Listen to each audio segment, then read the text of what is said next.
Donc en fait aujourd'hui je suis ici pour parler d'Un instant de grâce, qui est un roman sur Audrey Hepburn, sur la rencontre d'Audrey Hepburn avec son père un jour à Dublin, un père qu'elle n'avait pas vu depuis près de 30 ans, alors qu'elle était déjà une star. Ce père réapparaît dans sa vie, elle le fait réapparaître, elle essaye de le retrouver.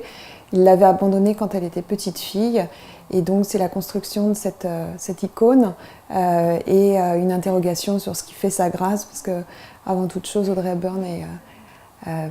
une figure de grâce, et de grâce à la fois physique, effectivement, de cette grâce de danseuse, d'actrice, de femme espiègle et en même temps fascinante, et en même temps cette générosité qui en a fait une figure si importante pour l'UNICEF et pour tous les combats qui tentent de faire un monde, d'enchanter le monde.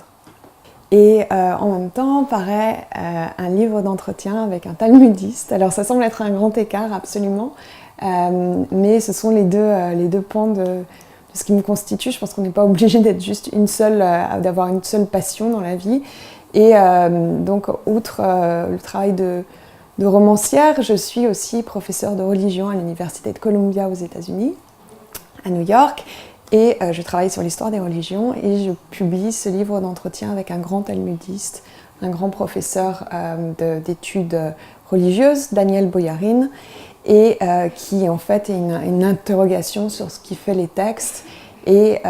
peut-être une façon de cultiver l'esprit critique en religion, ce qui fait malheureusement beaucoup défaut à notre monde et à nos sociétés, et ce qui explique pas mal de problèmes dans le monde qu'on connaît, qu'incarne le religieux, mais qui au fin en somme une sorte de reflet de mentalité étriquée. Donc voilà, essayer de cultiver l'esprit critique et en même temps de cultiver, à travers la figure d'Audrey Hepburn, une gratitude et une grâce dans ce monde qui semble parfois un peu tristounet, trop violent. Et voilà, chercher un peu la lumière.